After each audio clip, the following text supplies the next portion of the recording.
트럼프가 출연하는 정치 토론회에서 한 한국인 청년이 트럼프에게 일침을 날려 큰 화제가 되고 있습니다.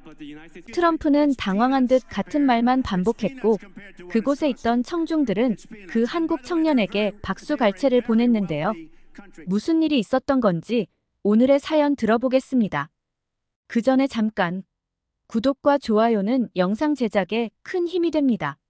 안녕하세요. 저는 조시라고 합니다. 하버드를 졸업하고 현재는 변호사로 일하고 있지만 이 자리에 오기까지 참 많은 일이 있었습니다. 저는 사실 어려운 가정 환경에서 자랐습니다. 아버지께서는 제가 어린 나이에 돌아가셨고 그때부터 어머니와 둘이서 힘겹게 생활을 이어갔죠. 어머니는 남편 없이 자식을 홀로 키우기 위해 여러 곳에서 일을 하셨지만 저희 집의 형편은 늘 빠듯했습니다. 한 달 중 며칠은 제대로 된 식사를 할 수 없을 때도 있었고 병원비를 걱정해 아픈 몸을 참아가며 지내야 했던 시절도 많았습니다. 어머니는 언제나 미소를 잃지 않으셨지만 어머니가 힘겹게 일하시고 쪽잠을 주무시는 모습을 보며 혼자 눈물을 닦았던 날이 참 많았습니다. 그래서 더 성공하려고 애를 써왔지요. 제 삶에 빛이 찾아오기까지 어릴 적 주변에서 받은 사랑과 나눔이 없었다면 저는 이 자리에 있지 못했을 겁니다. 이웃들은 가끔 우리 집에 따뜻한 음식을 가져다 주셨고 복지센터에서는 저에게 장난감을 선물해주기도 했습니다. 유치원 선생님들은 제가 조금이라도 힘들어 보이면 옆을 지키며 달래주셨고 필요할 때에는 옷이나 학용품까지 챙겨주셨죠. 늘 사랑을 표현해주신 덕분에 저와 어머니는 세상에 혼자가 아니라는 생각을 가질 수 있었어요. 이런 관심과 배려가 없었다면 저는 하버드는 물론이고 중학교, 고등학교를 무사히 졸업하기 힘들었을 겁니다. 고등학교를 졸업하고 하버드 대학교에 입학하게 되었을 때 그 기쁨은 말로 표현할 수 없었어요. 저를 위해 고생하셨던 어머니의 얼굴에 드리워진 미소, 그리고 그 미소 속에서 느껴졌던 눈물이 제 인생의 목표를 새로이 만들어 주었습니다. 저를 키워주신 많은 사람들에게 감사와 사랑을 돌려드리고 싶다는 것이었습니다. 그런 이유로 저는 법을 공부하기로 결심했습니다. 사회적 약자를 보호하고 누군가에게 힘이 되는 존재가 되고 싶었어요. 하버드 법대에서 치열하게 공부하는 과정은 결코 쉽지 않았습니다. 법이란 공부를 해도 끝이 없어서 포기하고 싶을 때도 몇 번 있었습니다. 하지만 세상의 불의를 마주할 때마다 제 마음속에서 우러나는 확신이 저를 붙잡아 주었습니다. 사랑과 도움은 나눌 때 가장 빛나고 힘든 상황에 있는 사람을 돕는 것이야말로 제 인생에서 가장 가치 있는 일이라는 신념이었습니다. 하버드에 다니던 중 운명처럼 정치 토론회에 초대될 기회가 찾아왔습니다. 이 토론회는 저에게 특별한 경험이었는데 그곳에는 당시 재선 후보로 나선 도널드 트럼프 전 대통령이 초대된 상태였습니다. 트럼프의 정치적 발언들은 늘 논란을 일으켰지만 특히 그는 동맹국들에 대한 방위비 부담과 미국 우선주의 정책으로 유명했죠. 저는 그의 연설이 조금 불안했습니다. 하지만 설마 그가 실제로 어떤 발언을 할지, 그리고 그 발언이 제 마음속 깊은 불편함을 건드리게 될지는 상상도 못했습니다. 토론회가 시작되었고 트럼프가 연단에 올라오자 청중들의 이목이 집중되었습니다. 그는 특유의 카리스마로 청중을 압도하며 강한 어조로 미국의 힘과 정책을 설명하기 시작했죠. 그는 연설을 통해 미국이 한국을 방어하기 위해 주둔 중인데 한국은 아무것도 부담하지 않고 있다며 비난을 이어갔습니다. 그런 말을 할 때마다 트럼프의 목소리에는 비판과 경멸이 섞여 있었습니다. 마치 한국이 미국의 지원을 당연하게 여기고 있는 듯이 말했죠. 그리고는 한국이 얼마나 부유한 나라냐며 내가 대통령이 되면 한국에게 연간 100억 달러를 받아낼 것이라는 발언까지 덧붙였습니다. 저는 순간 굉장한 불안감과 불쾌감을 느꼈습니다. 같은 미국인으로서도 그의 발언이 지나치게 이기적이라는 생각이 들었고 돈으로만 국가 간의 관계를 평가하는 모습에 실망을 금할 수 없었습니다. 그의 강경한 태도에 청중들은 말없이 듣고만 있었고 진행자마저 어색하게 미소를 지으며 무거운 분위기를 끌어올리려 했지만 소용이 없었습니다. 사람들은 어쩔 줄 몰라 하며 조용히 자리에서 그의 말을 듣고 있었습니다. 그러던 그 순간 저 멀리에서 한 청년이 손을 번쩍 들었습니다. 짧은 검은 머리에 와인색 후드를 입은 젊은 동양인 청년이었습니다. 그는 과감하게 손을 들고 진행자에게 발언권을 요청했습니다. 그 순간 토론장은 숨소리조차 들리지 않을 만큼 정적이 감돌았습니다. 모두가 그 청년의 용기 있는 행동에 주목하고 있었고 트럼프 또한 그의 존재를 의식하며 눈길을 돌렸죠. 그 청년의 발언이 토론회의 흐름을 어떻게 바꿀지 저는 숨죽이며 그의 입을 주시했습니다. 청년은 단호하고 자신감 넘치는 목소리로 입을 열었습니다. 대통령님, 한국이 주한미군 주둔에 아무것도 내지 않는다는 주장은 사실이 아닙니다. 그의 단호한 발언에 청중들은 다시금 숨을 죽였고 트럼프의 얼굴에는 짧은 당혹감이 스쳐 지나갔습니다. 그 청년은 당황하지 않고 이어서 말했습니다. 한국은 매년 방위비로 8억 6,100만 달러를 지급하고 있습니다. 그의 발언은 명확하고 일관성이 있었으며 어떠한 흔들림도 보이지 않았습니다. 트럼프는 그 청년을 묵살하려는 듯이 웃으며 말했습니다. 당신, 한국 사람인가? 그러나 그 청년은 태연하게 대답했습니다. 아닙니다. 저는 텍사스에서 태어나 콜로라도에서 자랐습니다. 어디서 태어났는지는 중요하지 않습니다. 저는 단지 사실을 바로잡고 싶었을 뿐입니다. 그의 담담한 대답에 청중들은 박수를 보내기 시작했고 저 역시 가슴이 벅차올랐습니다. 트럼프의 거센 발언에도 굴하지 않고 자신의 의견을 당당히 내세우는 이 청년의 모습은 청중들에게 깊은 인상을 남겼습니다. 트럼프는 당혹스러워하며 그래봤자 푼돈에 불과하다고 말했지만 최민우 학생은 사실과 다르다고 주장했습니다. 트럼프는 결코 물러서지 않으며 그것은 푼돈에 불과하다는 말을 반복했고 그 사이에 관계자가 최민우 학생의 마이크를 빼앗아 발언이 이어지지 못했습니다. 청중들 중 일부는 그 상황에 고개를 갸우뚱했습니다. 근거 없이 푼돈에 불과하다고 주장하는 트럼프와 마이크를 빼앗는 관계자들의 태도는 약자를 무시하는 것이었으니까요. 최민우라는 이름을 가진 이 학생은 출신이나 국적에 얽매이지 않고 단지 잘못된 발언을 바로잡고자 하는 순수한 마음으로 그 자리에 선 것이었습니다. 진행자마저 그 모습을 지켜보며 당황한 듯 보였습니다. 토론회가 끝나고 친구 에일리와 대화를 나누던 중 저는 이 청년이 하버드 경제학과에 재학 중인 최민우라는 사실을 알게 되었습니다. 그리고 놀랍게도 그는 하버드 대학교에서 이미 유명한 인물로 일본의 아베 총리에게도 위안부 문제에 대해 당당하게 질문을 던진 적이 있었다는 이야기를 들었습니다. 그의 용감한 모습은 단순한 돌발 행동이 아닌 신념을 지키기 위한 꾸준한 노력의 일환이었던 것이죠. 저는 그 순간 최민우라는 사람이 궁금했고 관심을 갖게 되었습니다. 어쩌면 내가 하지 못하는 행동을 하는 모습이 존경스러웠을지도요. 같은 하버드 학생이라는 점을 알게 되면서 저는 그와 친구가 되고 싶다는 마음이 강해졌습니다. 그의 당당함과 용기에 끌려 그와 더 가까이 지내고 싶은 마음이 들었습니다. 에일리의 말에 따르면 최민우는 학교에서 농구부에도 소속되어 있다고 했습니다.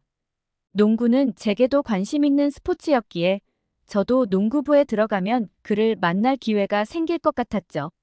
저는 곧바로 농구부에 가입했지만 운이 따라주지 않았습니다. 제가 가입한 후로 최민우는 더 이상 농구부 활동을 하지 않는다고 들었죠. 타이밍이 이렇게 어긋날 수도 있구나 싶었어요. 이후에도 캠퍼스를 돌아다닐 때마다 혹시나 그를 마주칠까 두리번거렸지만 끝내 그와 직접 만날 기회를 얻지 못했습니다.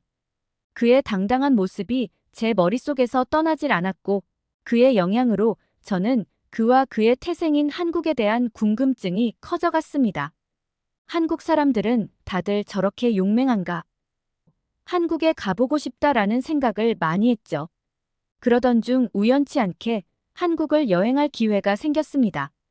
저는 한국이라는 나라가 어떤 곳인지 궁금했고 그가 지키고자 했던 가치들을 더 깊이 이해하고 싶었습니다. 인천공항에 도착한 순간부터 한국은 저를 놀라게 했습니다. 사실 아시아권이라 시설에 대한 기대감은 크지 않았는데요. 제가 머물던 뉴욕 공항과 비교해도 인천공항은 너무나 깨끗했고 입국 심사도 금방 끝났습니다.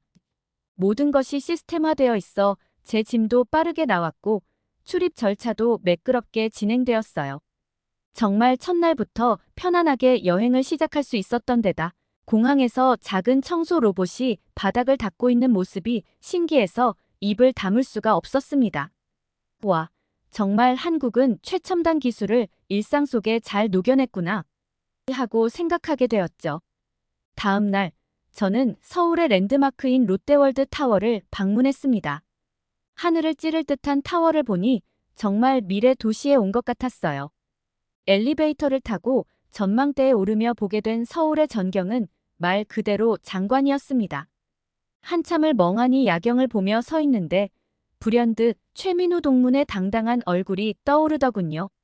저녁이 되어 한강공원에 갔을 때는 또 다른 놀라움을 느꼈습니다. 연인, 가족 단위의 사람들이 여유롭게 산책을 즐기고 있었고 친구들과 운동을 하는 청년들까지 다양한 사람들이 공원에서 시간을 보내고 있었습니다. 반짝이는 건물들과 자유로운 분위기가 담긴 한국의 야경은 무척 아름다웠어요. 그 속에서 느껴지는 평화로운 분위기는 저에게 깊은 인상을 남겼습니다. 안전한 사회와 밤에도 밝게 빛나는 공원 풍경을 보며 한국 사람들의 삶의 질이 높은 이유를 느낄 수 있었습니다. 또한 한국의 대중교통 시스템에도 정말 감탄하지 않을 수 없었어요. 지하철을 타고 시장으로 가는데 모든 것이 정확하고 깔끔했습니다. 제가 지하철에서 내렸을 때 정말 놀라운 일은 주변이 너무나 깨끗했다는 것이었어요. 거리 곳곳에서 마주친 사람들, 질서 있게 줄을 서고 쓰레기를 찾기 힘들 정도로 깨끗한 도시 풍경에 또 한 번 한국의 시민 의식을 실감할 수 있었습니다. 광장시장에서는 한국의 다양한 길거리 음식을 맛보게 되었는데 김치찌개와 불고기 같은 전통 음식을 처음으로 맛봤습니다. 한국 음식의 깊은 맛과 향은 제게 색다른 즐거움을 주었고 특히 김치는 폴란드의 자우어크라우트와 비슷한 발효 음식이라 정겨운 느낌이 들었습니다. 그곳에서 먹었던 빈대떡과 마약김밥도 잊을 수가 없네요. 그야말로 맛과 정성이 담긴 음식들이었습니다. 한국 여행을 하면서 저는 단순한 여행이 아닌 하나의 문화와 생활 방식을 배운 느낌이었습니다. 사람을 돕는 것을 중요하게 여기고 작은 부분까지 정성을 다하는 모습들이 제게 깊은 감동을 주었어요. 그때 한국 여행은 저에게 깊은 인상을 남겼습니다. 여행을 마치고 돌아온 후 저는 한국에 대해 더 많이 알고 싶다는 생각을 하게 되었고 한국 드라마를 보며 한국어를 공부하기 시작했습니다. 최민우가 보여준 당당함과 용기는 제 삶의 한 부분을 바꾸어 주었고 한국을 사랑하게 만든 계기가 되었습니다. 그 이후로도 저는 한국의 문화와 역사에 대해 배우며 한국에 대한 애정을 더욱 키워가고 있습니다. 최민우와는 끝내 직접 만나지 못했지만 그가 제 삶에 남긴 영향은 말로 다할 수 없을 만큼 큽니다. 저는 최민우와의 만남을 이루지 못한 아쉬움 속에서 자연스럽게 한국이라는 나라에 대해 관심이 커져갔습니다. 그의 당당한 모습과 그가 지켜내려 했던 나라가 어떤 곳인지 궁금해졌습니다. 한국에 대한 여러 소식을 접하면서 한국은 놀라운 성장과 발전을 이룩한 나라라는 점도 알게 되었습니다. 하버드에서 배운 경제학적 관점으로 볼 때 한국은 짧은 기간에 세계적인 기술 강국으로 성장했으며 이는 그들의 협동 정신과 끊임없는 혁신 덕분임을 깨닫게 되었습니다. 이러한 배경이 최민우와 같은 당당한 사람들을 만들어낸 것은 아닐까 하는 생각이 들었습니다. 인터넷을 통해서도 외국인들이 한국에서 받은 문화 충격을 접한 적이 있는데 거기에는 안전함을 비롯해 신호를 철저히 지키는 모습, 분리수거 문화, 엘리베이터에서조차 닫힌 버튼을 누르며 바쁜 일정을 보내는 한국인들의 일상 등이 나와 있었습니다. 저 역시 그 당시 한국에서 겪었던 충격과 감동이 겹쳐져 한층 더 공감이 갔습니다. 해외여행 중에 이렇듯 질서 있고 안전한 나라가 있다는 것은 정말로 놀라운 일이라는 생각이 들었습니다. 이제는 한국이 마치 제 또 다른 고향처럼 느껴질 정도로 마음속 깊이 자리 잡았습니다. 시간이 지나며 한국어를 배우고 그들의 문화를 이해하려 노력하게 되었고 그 과정에서 한국에 대한 사랑과 애정이 더욱 커져만 갔습니다. 비록 최민우와 같은 당당한 한국인을 직접 만나지는 못했지만 그의 영향으로 한국을 알고 사랑하게 된 것은 제 인생의 큰 선물이라고 생각합니다. 한국의 도전 정신과 사람들의 배려심, 그리고 그 속에서 피어난 문화는 저에게 깊은 감명을 주었습니다. 지금도 저는 변호사로서 사랑과 도움을 나누는 삶을 실천하려 하고 있으며 그 과정에서 한국에서 경험한 것들이 늘 제 마음속에 살아 있습니다. 앞으로도 한국과 한국인들에 대해 더 많이 배우고 이 사랑을 저의 일 속에서 제 삶 속에서 표현하며 살아갈 계획입니다. 여보, 로키가 밖에서 짖고 있어. 무슨 일이지? 설마, 아니야, 그럴 리 없겠지? 저 멀리서 날카로운 울음소리가 들려왔습니다. 갑작스러운 소리에 텐트 안에 있던 우리 가족은 긴장한 채 서로를 바라봤습니다. 그때였습니다. 로키가 밖에서 격렬히 짖으며 텐트 주변을 순찰하기 시작했습니다. 안녕하세요. 감동 직진입니다. 나라가 뒤숭숭한 요즘인데요. 오늘은 대한민국의 천연기념물 진돗개 로키가 호주에서 가족을 지켜낸 감동적인 이야기를 소개해드리겠습니다. 평범한 반려견을 넘어선 진돗개의 놀라운 충성과 용기에 대해 함께 알아보시죠. 로키는 2년 전 한국 진도에서 호주의 시드니로 입양된 진돗개입니다. 환경보호 운동가인 매튜와 엘리 부부는 시드니 외곽의 조용한 주택에서 자연을 사랑하고 지키는 것을 우선으로 여겼죠. 어느 날 부부는 가족처럼 지낼 반려견 입양을 결심하게 되었고 지역 유기견 보호센터에 방문했습니다. 보호소에 들어서자 수많은 유기견들이 우리 속에서 낯선 손님들을 향해 짖거나 꼬리를 흔들며 다가왔습니다. 대부분의 개들은 귀엽고 순한 외모를 가지고 있었지만 매튜와 엘리의 눈길은 조금은 다른 아이에게 멈췄습니다. 한쪽 구석에 차분히 앉아있는 하얀 개가 있었습니다. 다른 개들과 달리 짖지도 않고 무언가 진중한 눈빛으로 두 사람을 바라보고 있었습니다. 엘리가 조용히 다가가자 그 개는 천천히 몸을 일으켜 그녀와 눈을 마주쳤습니다. 그 순간 엘리는 알 수 없는 강한 끌림을 느꼈습니다. 매튜, 이 개는 정말 특별해 보여, 엘리가 말했습니다. 매튜도 개의 눈빛을 바라보며 고개를 끄덕였습니다. 그러네, 다른 개들과는 확실히 달라. 눈빛이 아주 강렬해. 보호소 직원에게 물어보니 이 개는 한국에서 온 진돗개라는 설명이 뒤따랐습니다. 직원은 말했습니다. 진돗개는 충성심이 강하고 용맹하기로 유명한 견종입니다. 보통 사람들에게는 생소할 수 있지만 정말 똑똑하고 대담합니다. 특히 보호소에서도 유독 경계심이 강한 아이지만 가족에게는 믿을 수 없을 만큼 온순하고 사랑스러운 면모를 보여줄 거예요. 결국 부부는 로키를 입양하기로 결정했습니다. 로키는 처음 집으로 데려왔을 때 낯선 환경에 조금 경계했지만 몇 주가 지나자 그들의 삶 속에 자연스럽게 녹아들었습니다. 로키는 매일 아침 엘리와 함께 정원에서 뛰놀았고 저녁이면 매튜와 소파에 누워 TV를 함께 보았습니다. 그렇게 로키는 부부의 삶 속에서 빠르게 가족의 일부가 되었습니다. 부부는 시간이 날 때 자연을 찾아 노지 캠핑을 즐기곤 했습니다. 특히 웨스턴 오스트레일리아의 드넓은 사막은 매튜와 엘리가 가장 좋아하는 캠핑 장소였습니다. 그러나 이번 캠핑은 특별했습니다. 로키와 함께하는 첫 여행이었기 때문이죠. 로키는 두 사람이 짐을 싸는 동안 그들을 가만히 지켜보았습니다. 이리저리 분주히 움직이는 매튜와 엘리를 보며 고개를 갸웃거리더니 흥분한 듯 꼬리를 흔들며 뛰어다녔습니다. 여보, 얘 좀 봐. 우리가 떠나는 걸 아나 봐, 엘리가 웃으며 말했습니다. 역시 로키는 똑똑해. 캠핑 간다는 걸 다 알고 있는 것 같아 매튜도 미소를 지었습니다. 긴 여정을 거쳐 부부는 로키와 함께 웨스턴 오스트레일리아의 드넓은 사막에 도착했습니다. 차창 밖으로 펼쳐진 풍경은 마치 끝없이 이어지는 황금빛 물결 같았습니다. 사막 특유의 고요함과 광활함은 부부의 마음을 단숨에 사로잡았습니다. 저 멀리 보이는 붉은 언덕과 하늘로 솟아오른 바오밥 나무들은 경이로운 대자연의 위엄을 느끼게 했죠.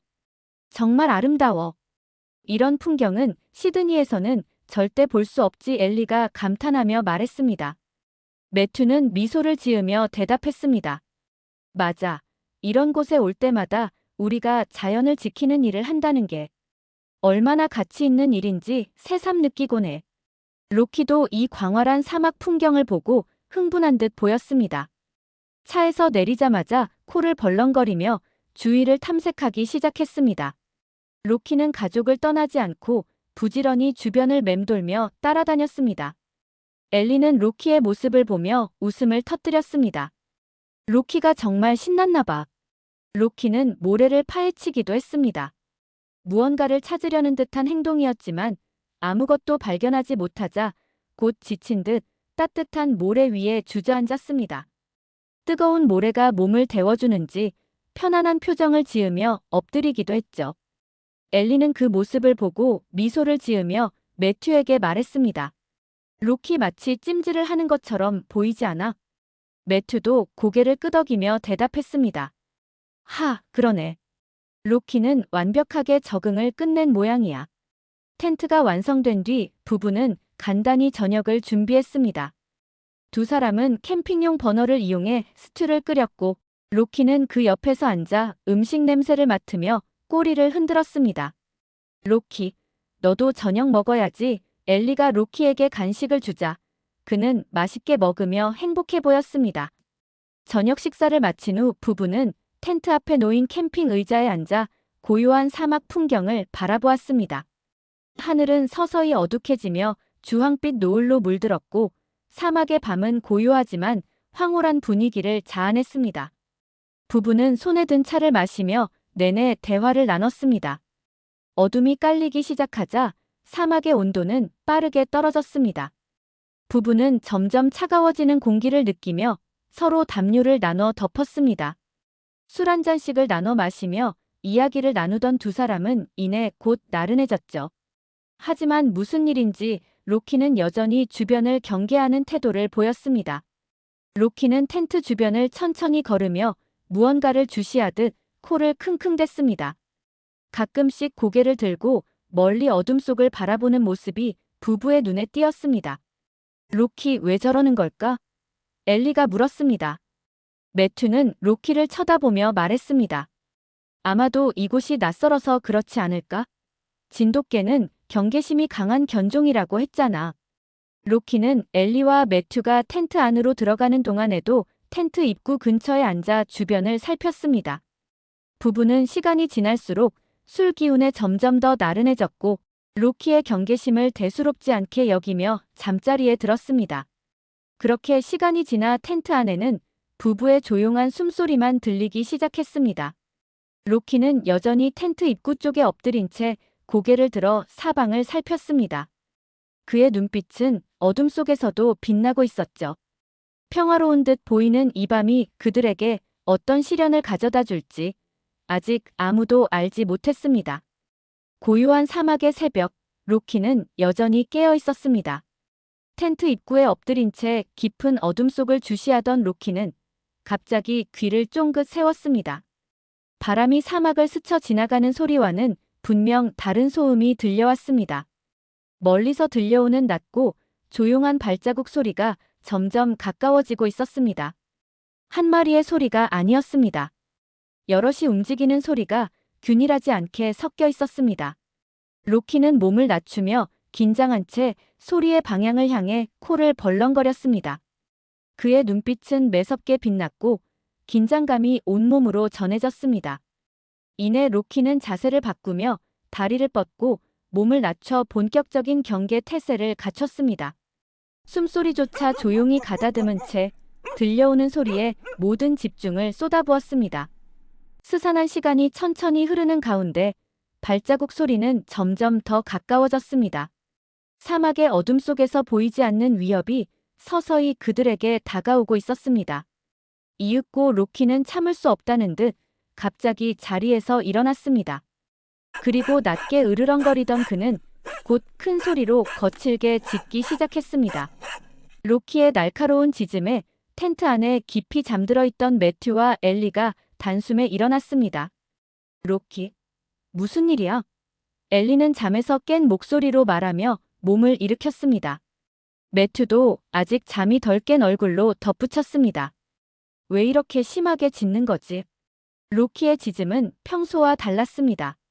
단순히 짖는 것이 아니라 경고와 위협을 동시에 내포한 듯한 날카로운 소리였습니다. 부부는 점점 불안해지기 시작했습니다. 엘리가 텐트 안에 있던 랜턴을 켜고 매튜는 조심스럽게 텐트 문을 열었습니다. 랜턴 불빛이 어둠 속을 비추자 텐트 주변으로 무언가가 움직이는 그림자가 보였습니다. 매튜는 놀란 목소리로 속삭였습니다. 엘리, 들개 무리야. 여러 마리가 이쪽으로 오고 있는 것 같아. 들개라고. 엘리는 두려움에 떨며 매튜에게 다가섰습니다. 멀리서 몰려오는 들개들은 56마리로 보였습니다. 그들은 텐트를 중심으로 점점 가까워지며 포위하려는 듯한 움직임을 보였습니다. 낮게 그르렁거리는 소리가 섞여 들려왔고 그들의 눈빛은 어둠 속에서 불길하게 빛났습니다. 어떻게 하지? 저들이 텐트를 공격하면 우리 어쩌면 큰일 날 수도 있겠어. 엘리는 두려움에 몸을 떨며 매튜를 붙잡았습니다. 매튜도 어쩔 줄 몰라 하며 머리를 감쌌습니다. 잠깐만, 일단 랜턴을 밖으로 더 비춰볼까? 겁을 먹고 물러날 수도 있어. 그러나 랜턴 불빛에도 들개들은 전혀 물러서지 않았습니다. 오히려 그들의 움직임은 더 가까워지고 있었죠. 로키는 이 상황을 가만히 지켜보고 있을 수 없었습니다. 그는 크게 짖으며 들개들에게 시선을 집중시켰습니다. 로키, 안 돼. 위험해. 엘리가 로키를 말리려 했지만 로키는 주인의 명령을 들은 채 하지 않고 자신의 본능대로 행동하기 시작했습니다. 그는 번개처럼 빠르게 들개 무리 쪽으로 뛰쳐나갔습니다. 로키는 들개들을 향해 맹렬하게 짖으며 공격 태세를 취했습니다. 그의 짖음은 경고가 아니라 마치 자신이 이곳의 주인임을 선포하는 듯 강렬했습니다. 들개들은 잠시 멈춰섰고 로키의 돌발적인 행동에 주저하는 듯 보였습니다. 그 혼란을 틈타 로키는 첫 번째 움직임을 보였습니다. 그는 가장 우두머리로 보이는 들개 쪽으로 돌진해 빠르게 접근하며 위협적으로 으르렁거렸습니다. 로키의 갑작스러운 공격에 놀란 들개는 물러서며 다른 방향으로 움직였고 이내 나머지 들개들도 혼란에 빠지기 시작했습니다. 매튜와 엘리는 텐트 안에서 두려움 속에서 이 모든 광경을 지켜볼 수밖에 없었습니다. 로키가 들개들과 싸우고 있어. 어쩌면 좋지? 엘리는 두 손으로 입을 가리며 속삭였습니다. 그를 데려와야 하지만 너무 위험해. 지금 나가면 우리도 위험해질 거야. 부부는 로키를 돕고 싶었지만 들개의 무리가 너무 많아 선뜻 나설 수 없었습니다. 로키는 단순히 들개와 대치하는 것에 그치지 않았습니다. 그는 빠르게 위치를 바꿔가며 들개들의 주의를 분산시켰습니다. 그의 눈빛에는 두려움이 없어 보였죠. 들개 한 마리가 로키에게 달려들자 그는 재빠르게 옆으로 피하며 상대의 뒤쪽으로 돌아가 짖음을 더 높였습니다. 로키의 전략적인 움직임은 들개들에게 혼란을 안겨주었고 그들은 로키에게 쉽게 접근하지 못했습니다. 로키는 본능적으로 가족을 지키기 위해 싸우고 있었던 거예요. 사막의 고요를 깨운 이 긴박한 순간 속에서 로키는 자신의 주인을 지키려 한다는 것을 온몸으로 증명하고 있었습니다. 로키는 들개들이 더 이상 접근하지 못하도록 멀리서 계속 짖으며 그들을 숲 쪽으로 몰아냈습니다. 들개들은 결국 로키의 압도적인 기세에 눌려 더 이상 텐트로 다가오지 못하고 어둠 속으로 사라졌습니다. 로키는 들개들이 완전히 사라질 때까지 그 자리에 서서 어둠 속을 주시하며 한 번도 경계 태세를 풀지 않았습니다. 그의 하얀 털은 새벽의 달빛 아래에서 은은하게 빛났고 숨소리는 거칠었지만 그 눈빛에는 여전히 강인한 의지가 담겨 있었습니다. 엘리와 매튜는 텐트 안에서 이 모든 상황을 지켜보며 감탄과 안도감에 사로잡혔습니다. 로키가 우리를 지켰어. 정말 믿기 힘든 광경이었어. 엘리가 눈물을 흘리며 떨리는 목소리로 말했습니다. 매튜도 로키의 용맹함에 깊이 감명받은 듯 고개를 저으며 대답했습니다. 로키가 우리 가족을 지켜준 거야. 위협이 완전히 사라진 것을 확인한 로키는 천천히 텐트 쪽으로 돌아왔습니다. 부부는 텐트 문을 열고 로키를 맞이했습니다. 엘리는 로키를 끌어안으며 눈물을 흘렸습니다. 정말 고마워, 로키. 내 덕분에 우리가 이렇게 안전할 수 있었어. 로키는 엘리의 얼굴을 바라보며 가만히 꼬리를 흔들었고 마치 자신이 할 일을 다했다는 듯한 표정을 지었습니다. 그의 하얀 털에는 사막의 모래가 잔뜩 묻어 있었어요. 로키가 아니었다면 우린 어떻게 되었을지 생각만 해도 끔찍해. 매튜가 로키를 쓰다듬으며 감격스러운 표정을 지었습니다. 부부는 뜨거운 감동과 안도 속에서 밤을 보냈고 날이 밝자마자 짐을 챙겨 도시로 돌아갈 준비를 했습니다. 텐트와 캠핑 장비를 정리하는 동안에도 로키는 여전히 주변을 경계하며 부지런히 움직였습니다. 그는 사막에서의 마지막 순간까지 자신의 역할을 다하는 듯 보였습니다. 도시로 돌아오는 차 안에서 엘리는 자신의 휴대폰을 꺼내 로키의 이야기를 기록하기 시작했습니다. 부부는 이미 환경보호와 자연여행을 다루는 SNS 인플루언서로 유명했기 때문에 그들이 올리는 콘텐츠는 항상 많은 사람들의 관심을 받았습니다. 엘리는 로키와 들개들 사이에서 벌어진 긴박했던 순간을 상세히 글로 옮기며 로키가 보여준 용맹함과 진돗개라는 특별한 품종에 대해 이야기했습니다. 로키는 단순한 반려견이 아닙니다. 그는 우리의 수호자이며 놀라운 용맹함과 충성심의 본질을 보여주었죠. 엘리는 글을 쓰며 감정의 복받침을 느꼈습니다. 그들은 캠핑장에서 찍은 사진과 함께 글을 SNS에 올렸습니다. 로키가 들개들을 물리친 뒤 텐트 앞에서 앉아있는 사진, 모래투성이가 된 모습에도 늠름한 눈빛을 한 사진 등이 포함되어 있었습니다. 진돗개 로키가 우리를 지켰습니다. 이 이야기를 나누지 않을 수 없습니다.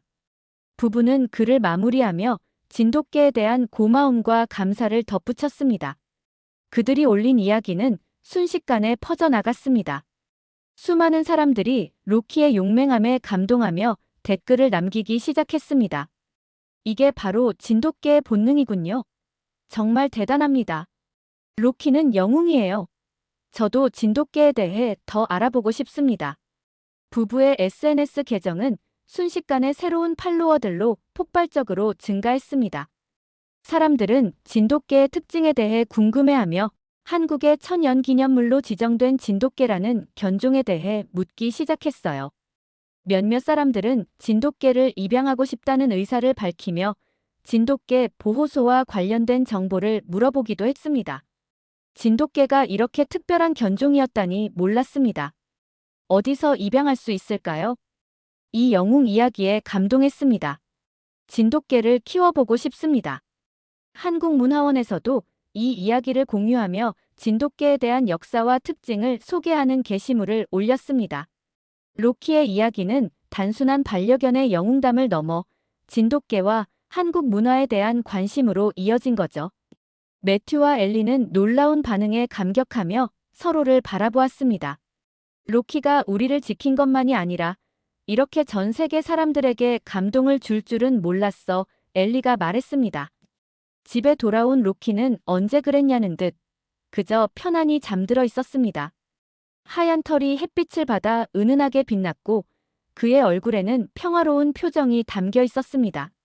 부부는 그 모습을 보며 다시 한번 그의 존재에 깊이 감사했습니다. 한국의 천연기념물로 지정된 진돗개는 수천 년 동안 한국인과 함께하며 충성과 용맹의 상징으로 자리 잡아왔습니다. 그들은 가족을 지키는 사명감과 보호자에 대한 끝없는 충성심으로 잘 알려져 있으며 세계 어느 견종에서도 찾아볼 수 없는 독특한 기질을 가지고 있습니다. 사냥 본능이 뛰어나고 경계심이 강하며 필요할 때는 자신보다 강한 상대에게도 두려움 없이 맞서는 대담함은 진돗개만의 특별한 특징이죠. 가족을 위해 모든 것을 바칠 준비가 되어 있는 진돗개는 단순한 동물이 아닌 한국이 전 세계에 자랑할 수 있는 지속 가능한 문화유산입니다. 로키의 이야기는 진돗개의 이런 본질적인 가치를 전 세계에 알리는 계기가 되었습니다. 한 마리 진돗개가 캠핑장에서 들개를 쫓아낸 에피소드를 넘어 한국 문화와 전통에 대한 관심으로 이어지며 전 세계에 울림을 주었습니다. 진돗개는 한국인의 강인한 정신과 가족을 위한 헌신을 그대로 닮은 존재입니다. 이 놀라운 견종이 전 세계에서 더 큰 사랑을 받고 한국의 자랑으로 자리 잡기를 희망합니다. 대한민국의 진돗개는 단순히 개가 아니라 한국의 혼과 역사를 이어가는 작고도 위대한 존재로 자리 잡길 바랍니다. 지금 한국의 분위기가 매우 불안정하고 혼란스러운데 감동 사연으로 인해 잠시나마 편안해지시기를 진심으로 바랍니다. 오늘도 감사합니다. 그거 한국이 아니면 구할 수도 없다며. 망할 틱토커들은 도대체 이걸 어떻게 구해서 처먹는 거야? 한 번만 먹어보자. 도대체 한국이 뭔데 이렇게 사람 마음을 애태우는 거야? 여기 한국의 이 음식을 구하지 못해 잔뜩 화가 난 여자가 짜증을 내고 있습니다. 그뿐 아니라 요즘 SNS를 뜨겁게 달구고 있다는 한국의 이 음식은 한 사람의 인생을 바꿔버리기도 했다는데요. 과연 무슨 사연이 있었던 건지 오늘의 사연 읽어드리겠습니다. 시작하기 전에 3초만. 좋아요와 구독은 영상 제작에 큰 힘이 됩니다. 사랑합니다, 고객님. 안녕하세요. 저는 두바이 왕실 레스토랑에서 수석 셰프로 근무 중인 아마르라고 합니다. 저는 두바이 왕족들의 입맛을 책임지고 언제나 맛과 건강을 균형 있게 맞추는 일을 하고 있죠. 이 자리에 오기까지 많은 노력을 했지만 최근 한 한국 전통 간식이 제 인생에 큰 변화를 가져다 줄 줄은 상상도 못했습니다. 오늘은 저에게 한국이 선물해준 특별한 이야기를 들려드리고 싶습니다. 두바이 왕실을 모시는 삶은 매 순간이 신중함과 겸손으로 가득 차 있습니다. 대회비라서 간단히 말씀드리자면 왕족들은 겉으로 보기에는 호화롭고 자유로운 삶을 사는 듯 보이지만 그 안에는 엄격한 예절과 철저한 규율이 자리 잡고 있습니다. 저희 셰프들은 왕족들의 입맛뿐만 아니라 건강, 문화적 상징성, 심지어 정치적 메시지까지 고려해 음식을 준비해야 합니다. 한 끼의 요리도 단순히 맛있으면 되는 것이 아니라 그들이 지닌 품격과 가치를 반영해야 하기 때문에 매 재료 하나, 조리 과정 하나에도 신중을 기합니다. 음식은 왕족들뿐만 아니라 왕실을 방문하는 세계 각국의 귀빈들에게도 제공되기 때문에 이는 두바이의 이미지를 대표하는 일이기도 합니다. 왕족들은 새로운 음식이나 요리법을 시도할 때 늘 열린 마음을 가지고 있지만 완벽하지 않은 결과에는 단호히 지적하며 왕실의 기준을 명확히 보여줍니다. 저는 이곳에서 일하며 배운 것이 많습니다. 단지 요리가 아니라 왕실이 요구하는 절대적인 완벽함을 향한 노력의 연속이죠. 왕실을 위한 음식을 준비하는 과정은 정말 복잡한데요. 우선 모든 재료는 최상급이어야 하며 이를 확보하기 위해 전 세계의 농장과 시장, 심지어 특정 계절에만 얻을 수 있는 희귀한 재료까지도 공수합니다. 예를 들어 프랑스에서 공수한 신선한 블랙 트러플, 일본에서 들여온 최고급 와규, 그리고 두바이의 사프란 등 하나하나가 특별한 의미를 담고 있습니다. 재료를 공수했다고 끝이 아니고 그 재료를 왕족들이 입에 넣는 순간까지 최상의 상태를 유지하도록 해야 하며 이를 위해 특별한 냉장 기술과 보관 방식이 동원됩니다. 모든 재료는 수십 번의 손질과 검수를 거치며 신선도와 질감, 맛에 이상이 없는지 엄격히 체크합니다. 요리법 또한 단순히 전통을 따르는 것이 아니라 왕족의 기호에 맞춰 연구하고 조율하며 최적의 맛과 프레젠테이션을 위해 끊임없이 실험합니다. 한 접시를 올리기까지 수십 시간의 준비와 노력이 투입되며 이러한 정성이야말로 왕실의 품격에 걸맞은 음식을 만들어내는 핵심입니다. 어느 날 왕족의 어린 공주님이 제게 환한 얼굴로 찾아왔습니다. 아마르, 이거 꼭 만들어주세요. 라며 틱톡 영상을 보여주었는데 틱토커들이 뭔가 동글동글하고 알록달록한 것을 우유에 말아먹는 것처럼 보였어요. 처음에는 사탕인가, 젤리인가 생각했는데 먹는 폼이 마치 식사를 하는 것 마냥 한 입 가득 넣고 씹더라고요. 단순한 과자가 아니었어요. 굉장히 쫀득쫀득해 보였고 그것의 안에는 뭔가 더 맛있는 소스 같은 게 들어있는 것 같았죠. 그것이 바로 전 세계적으로 유행 중인 한국의 꿀떡 시리얼이었습니다. 영상 속에서는 작은 꿀떡 조각들이 우유에 말아져 있었고 쫀득쫀득한 식감이 단연 돋보였어요. 다양한 인종의 사람들이 먹으면서 감탄하는 모습이 이어졌습니다. 왕족들은 새로운 음식과 트렌드에 민감하기 때문에 요청이 들어오면 반드시 준비해야 합니다. 그러나 문제가 있었죠. 두바이에서는 꿀떡이라는 간식을 구하는 것이 거의 불가능했습니다. 그래서 저는 보조 셰프 카심과 함께 꿀떡을 만들어 보려고 했습니다. 카심과 함께 두바이 주방에서 꿀떡을 처음 시도했을 때 우리는 기대감과 긴장감으로 가득했습니다. 유튜브 영상과 레시피를 참고해 찹쌀가루를 공수하고 설탕과 꿀 그리고 조청까지 준비했지만 막상 만들다 보니 어려움이 산처럼 쌓였습니다. 두바이에서 공수한 찹쌀가루는 한국의 것과 점성이 미묘하게 달라 반죽이 손에 붙거나 너무 퍼져버렸고 물과 온도의 조절도 쉽지 않았습니다. 게다가 한국의 찹쌀처럼 쫀득함을 살리는 특유의 쌀 품종이 아니었기에 원하는 만큼의 탄성이 나오지 않았습니다. 떡을 찌는 과정에서는 한국 떡집에서 사용하는 전통 찜기의 비법을 몰라 반죽이 고르게 익지 않아 딱딱하거나 끈적하게만 느껴졌습니다. 결국 첫 시도는 실패로 끝났고 카심은 우리 그냥 인터넷에서 꿀떡을 주문하자며 한숨을 쉬었지만 왕족들에게 신선한 꿀떡을 제공하기 위해 포기할 수는 없었습니다. 한국의 떡 제조 방식과 재료의 차이를 몸소 체감하며 우리는 그 매력을 더욱 깊이 이해하게 되었습니다. 꿀떡을 만들며 문득 두바이의 전통 디저트인 루가이마가를 떠올랐습니다. 루가이마트는 발효된 반죽을 작은 공 모양으로 빚어 기름에 튀긴 뒤 달콤한 꿀이나 대추 시럽을 듬뿍 뿌려내는 두바이의 전통 음식인데 부드럽고 쫀득한 식감과 한입 크기의 아기자기함이 꿀떡과 닮아 있더라고요. 두 음식 모두 만드는 과정에 정성과 시간이 필요하고 완성된 모습은 단순해 보이지만 먹어보면 깊은 맛과 마음을 사로잡는 매력을 지니고 있었죠.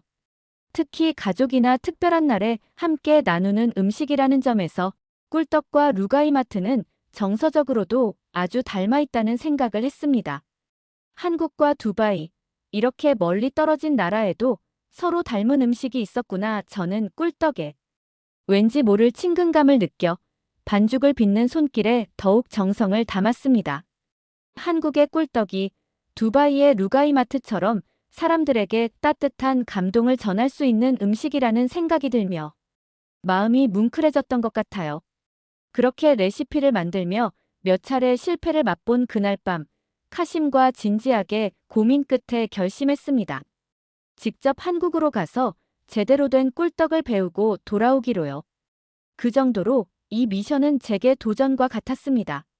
카심과 함께 서울에 도착해 떡집을 찾아 나선 첫날, 우리는 말로만 듣던 다양한 떡의 세계에 빠져들었습니다.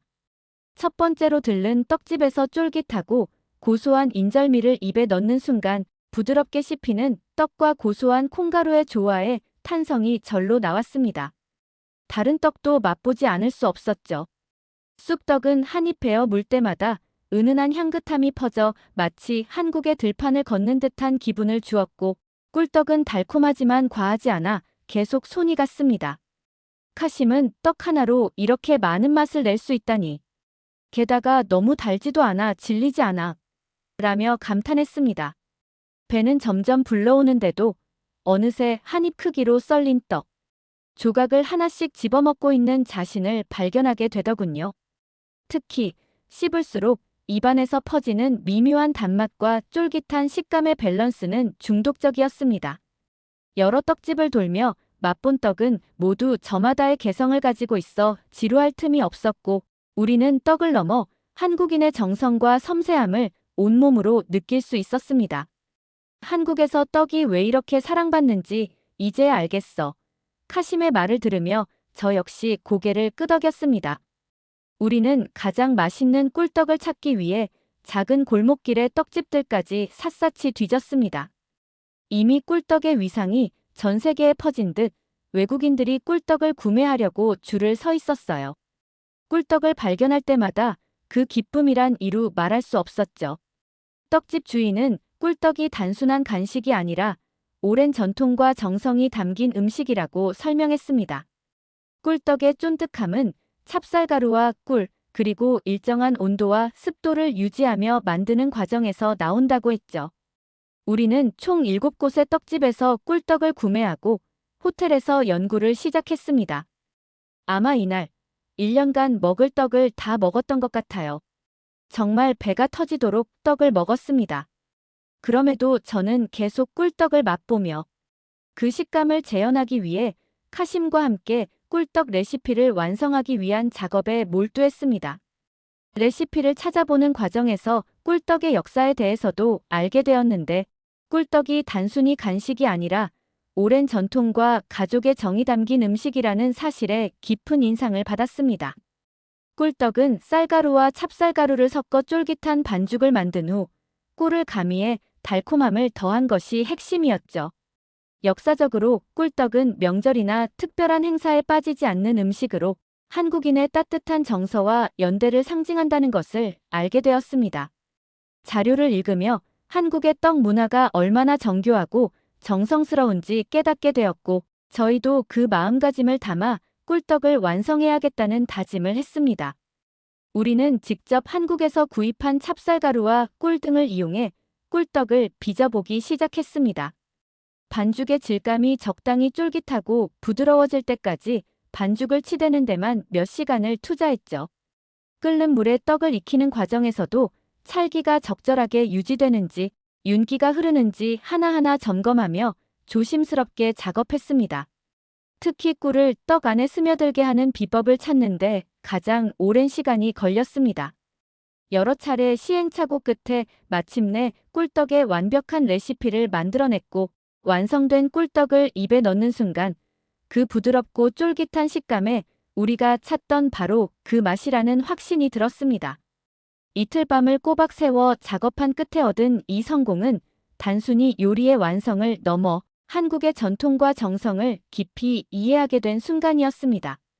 이 추운 겨울날 한국에서 꿀떡 만들기에 이렇게 몰두하게 될 줄은 정말 몰랐지만 레시피를 완성한 순간 카심은 제게 이건 단순한 디저트가 아닙니다.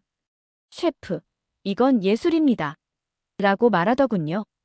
두바이로 돌아온 우리는 공수해온 재료들로 꿀떡을 직접 만들기 시작했습니다. 찹쌀가루와 꿀, 깨와 견과류로 속을 채운 꿀떡은 드디어 두바이에서도 그 촉촉함과 쫀득함을 그대로 재현했습니다. 저는 꿀떡을 한 입 먹으며 자신감을 얻었고 카심은 우유에 담가 꿀떡 시리얼로 만들어보며 이건 틱톡 영상보다 더 맛있습니다. 라며 즐거워했습니다. 왕족들이 드디어 꿀떡 시리얼을 맛보는 순간이 찾아왔습니다. 긴장으로 손바닥에 땀이 고일 정도였죠. 아침 햇살이 환히 비추는 다과실의 중앙에는 형형색색의 꿀떡 시리얼이 우아한 도자기 그릇에 담겨 있었습니다. 저는 숨을 고르며 뒤에 서 있었습니다. 왕세자가 먼저 숟가락을 들어 꿀떡과 우유를 한 입 떠먹는 장면을 보는 순간 저의 심장은 말 그대로 멎을 것 같았죠. 모두가 침묵한 채 왕세자의 반응을 기다렸습니다. 혹시 너무 찰져서 치아에 붙진 않을까? 우유랑 안 어울리면 어쩌지? 온갖 불안감이 밀려드는 순간 왕세자가 눈을 크게 뜨며 오 이거 정말 맛있네요 라고 외쳤습니다. 이어서 어린 공주님께서 숟가락을 집어들었고 쫀득쫀득하고 달콤한 맛이 정말 훌륭해요. 라며 연이어 칭찬이 쏟아졌습니다. 저는 마음속에서 환호하며 가까스로 차분한 미소를 지었지만 속으로는 살았다는 안도의 한숨을 내쉬어졌습니다. 그 순간이야말로 그의 모든 노력이 결실을 맺은 황홀한 찰나였죠. 왕족들은 한 입 한 입 꿀떡 시리얼을 먹으며 그 식감과 맛의 조화에 극찬을 아끼지 않았습니다. 저는 그제야 안도의 한숨을 내쉬며 이 미션이 성공했음을 깨달았습니다. 그날 이후 제 인생은 완전히 달라졌습니다.